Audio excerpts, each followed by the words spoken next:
परमप्रिय ठाकुर महाराज पूज्य परिचालक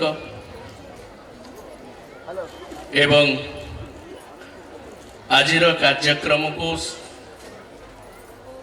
जे संचालित करुचंती से आउ कई नुहंती केवल ओडिशा नुहे समग्र भारत वर्ष रे जड़े परिचित व्यक्तित्व डॉक्टर हरेकृष्ण शतपथी महोदय तांकर परिचय अधिक मु देविनी से उपस्थित अछंती एठी किंतु दक्षिण भारत रे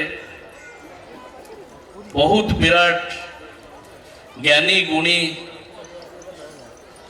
एवं पंडित व्यक्ति संस्कृत रे थिबा समय रे तिरुपति विश्वविद्यालय दुई थर कुलपति दायित्व ग्रहण करचंती समग्र ओडिशा पे से होचंती जड़े गर्व।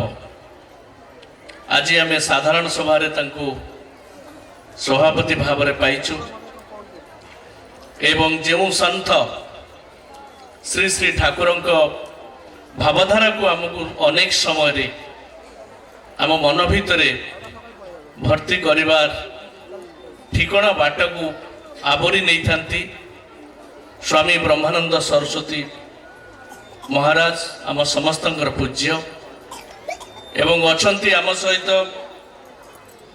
श्रीमद स्वामी रामकृष्ण दास महाराज तांको मध्य प्रणाम करुछि एवं ठाकुरंक भावधारा केवल नुहे साधारण जीवन रे धार्मिक भावना को जे ठिकणा भाव में साधारण जनता पाखे पहुँचे पारि अनेक समय मु तांकर वक्तव्य शुणी डॉक्टर कृष्ण केशव षडंगी एवं आम सहित अछंती श्रीयुक्त जगन्नाथ पंडा महोदय मु ये समस्त अतिथि मानू पाखे पाई ठाकुर निकट में पाइक अत्यंत खुशी मो बहु वर्ष तले चलीगला जे कि श्री श्री ठाकुर को सहित मते जे परिचित करैथिला ठाकुर भावधारा ठाकुर भावना भितर जे भर्ती करने मते बाट देखई से मते सबुदिन कहे जे महानाम व्रत ब्रह्मचारी पुस्तक गुड़िक बंगला पुस्तक गुड़िक आणिकी तू कलिकता गले मते दबु संपा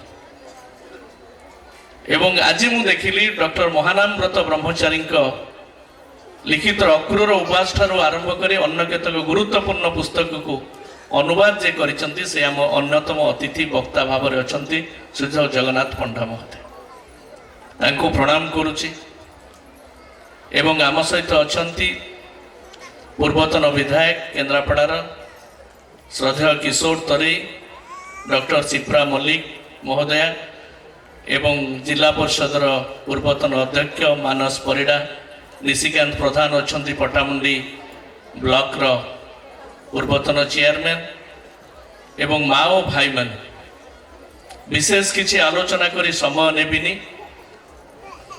कारण जो बाग्मी जो दिव्य द्रष्टा माने अच्छा जो पूज्य व्यक्तित्व माने अच्छा ठाकुर भावधारा संपर्क में कहे मुझे दिगरे कहबी मो संपर्क में अनेक कथा सभापति कही सारे एवं जे परिचय दौले जे अतनु सभ्यसाची मंत्री भाव में या करें से करें कि गोटे कथा कहि मोर गोटे परिचय केवल प्रथम टैग परिचय जिते जन्म होगापर मत मिली मु ठाकुर पिला आउ कि मोर परिचय ना से परिचय को धरी एवं ठाकुर आशीर्वाद को लेकरी जहाँ जो एवं आज दिन में ठाकुर एवं भक्त मान निकट प्रार्थना श्री श्री ठाकुर निकट में प्रार्थना से परिचय सबुदिन रो ठाकुर आशीर्वाद रो जेभली भाव में भल मनीष होकर ठाकुर परिवार जड़े मनीष हिसाब से दुनिया रे मोर परिचिति रहिबो मो आलोचना अधिक रखिबापी चाहिए हजार हजार भक्त समाज आपण माने समस्त एकाठी होती मु किंतु गोटे कथा कही रखी जो कथा सभापति महोदय कहते आम समस्ते अनुभव कर जो कथा दुर्गाचरण भाई आमको कहते जो कथा चैतन्य भाई आमको कहते ଯେ ସେ ହେଉଛନ୍ତି କର୍ତ୍ତା। ତାଙ୍କର କୃପା ନହେଲେ ଆମେ ଏଠିକି ଆସିପାରିବାନି। ଗଣ୍ଡକୋଳ ଗାଁ ଭିତରକୁ ଆପଣ ମୟୂରଭଞ୍ଜ କଳାହାଣ୍ଡିରୁ ଆସିଛନ୍ତି, କିନ୍ତୁ ଏଇଠି ପଟ୍ଟାମୁଣ୍ଡେଇରୁ ତ ଅନେକ ଲୋକ ଆସିପାରିନାହାନ୍ତି। ଜଗନ୍ନାଥ ମନ୍ଦିରରେ ଯେତେବେଳେ ରଥଯାତ୍ରା ହୁଏ, ସେ ରଥ ଦୌଡ଼ିକି ପୁରୀର ଲୋକ ଛୁଇଁ ପାରନ୍ତିନି ଅନେକ ଲୋକ, କିନ୍ତୁ କଲିକତା, ଦିଲ୍ଲୀ, ଆମେରିକାରୁ ଆସିଥିବା ଲୋକଙ୍କ ହାତ ବାଜେ ସେ ଦୌଡ଼ି ପାଖରେ। ତେଣୁ ଡୋରି କାହାର କେତେବେଳେ ଲାଗିବ ତାଙ୍କର କୃପା ଉପରେ ନିର୍ଭର କରେ। ତାଙ୍କର ଡୋରି ଲାଗିଛି, ଆପଣମାନେ ସମସ୍ତେ ଏକାଠି ଆସି ଭକ୍ତ ସମ୍ମିଳନୀରେ ପହଞ୍ଚି ପାରିଛନ୍ତି। ଅତନୁ ସବ୍ୟସାଚୀ ବା କି ବାଛାର ମନରେ ଅନେକ ଚାଲିଥିଲା ଆଲୋଚନା। ଆପଣ ଜାଣିଛନ୍ତି ସମସ୍ତେ ବର୍ତ୍ତମାନ ସମୟ ଆମ ପାଇଁ ଗୋଟେ ଘଡ଼ିଛନ୍ତି ମୁହୂର୍ତ୍ତ ରାଜନୈତିକ ବ୍ୟକ୍ତି ଭାବରେ। କେତେବେଳେ 5 ମିନିଟ୍ 10 ମିନିଟ୍ ମଧ୍ୟ ଗୋଟିଏ ପରେ ଗୋଟିଏ ମିଟିଂ ଏବଂ ଆଉ 2 ମାସେ ପରେ ନିର୍ବାଚନ ଅଛି। ବ୍ୟସ୍ତ ହେଉଥିଲେ ମୋ ସହିତ ଯେଉଁମାନେ ଆସିଛନ୍ତି, ମୁଁ କହିଲି ବ୍ୟସ୍ତ ହୁଅନ୍ତୁନି। ଆମର ସୌଭାଗ୍ୟ ଯେଉଁ ଗୁରୁଦେବଙ୍କ ପାଖରେ ଆମେ ବସିଛେ, ସେଇଟା ହେଉଛି ସବୁଠୁ ବଡ଼ କଥା। ନିମିଷକ ପାଇଁ ଆଖିଟେ ପଡ଼ିଯିବା ପାଇଁ କେତେ ସାଧନା, କେତେ ତପସ୍ୟା କରିଛନ୍ତି ଅନେକ ଲୋକ। ମୁଁ ସ୍ୱରୂପାନନ୍ଦଙ୍କ କାହାଣୀର ବର୍ଣ୍ଣନା କରିବା ପାଇଁ ଚାହୁଁନି। କି ମନ୍ତ୍ରୀ, ତନ୍ତ୍ରୀ, କି ଯନ୍ତ୍ରୀ, ସେ କଥା ଆମେ କହିବାକୁ ଚାହୁଁନି।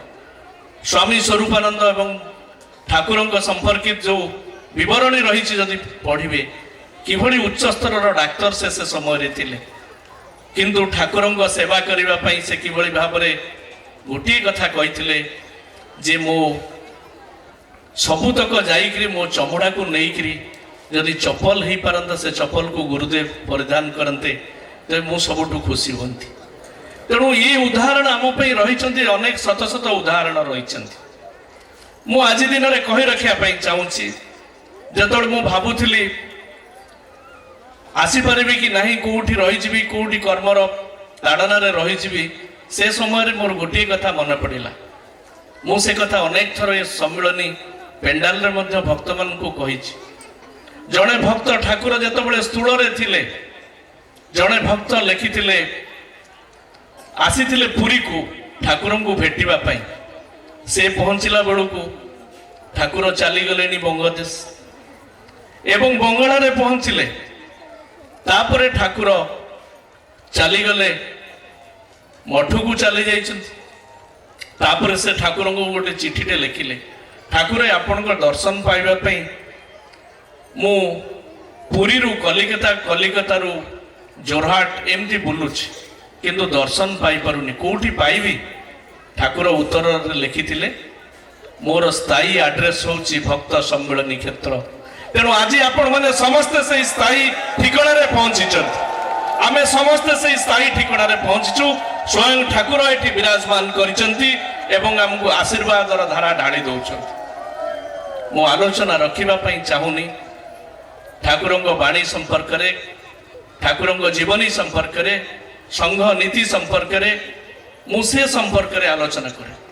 ଯଦିଓ ଠାକୁରଙ୍କ କୃପାରୁ ସେ ପରିଚୟ, ସେ ଟ୍ୟାଗ ମୁଁ ପାଇଛି ଠାକୁର ପରିବାରର, କିନ୍ତୁ ଆପଣମାନେ ଯେଉଁ ସାଧନା କରୁଛନ୍ତି, ଯେଭଳି ଭାବରେ ଧରିଛନ୍ତି, ସେଭଳି ଭାବରେ ମୁଁ ଧରିପାରିନି। କିନ୍ତୁ ଠାକୁରଙ୍କର କୃପା, ଆମ ଠାକୁର ଏଭଳି ଠାକୁର ଯେ ଆମେ ଛାଡ଼ିଦେଲେ ମଧ୍ୟ ସେ ଆମକୁ ଛାଡ଼ିବେନି, ଆମେ ଛାଡ଼ିଦେଲେ ମଧ୍ୟ ସେ ଆମକୁ ଛାଡ଼ିବେନି। ଆମର ଭଲ ମନ୍ଦ କେଉଁଟା ହେବ ସିଏ ତାର ବିଚାର କରୁଛି, ଆମ ପାଇଁ ସବୁକିଛି ସେ। ମୁଁ ଆଲୋଚନା ଏଠି ରଖିବା ପାଇଁ ଚାହୁଁନି। ସାମାଜିକ ବ୍ୟବସ୍ଥା ଭାରତ ବର୍ଷର କେଉଁ ବାଟକୁ ଯାଉଛି ସେ ସମ୍ପର୍କରେ ନିଶ୍ଚିତ ଭାବରେ ହରେକୃଷ୍ଣ ବାବୁ ଆଲୋଚନା କରିବେ, ଜଗନ୍ନାଥ ବାବୁ ଆଲୋଚନା କରିବେ।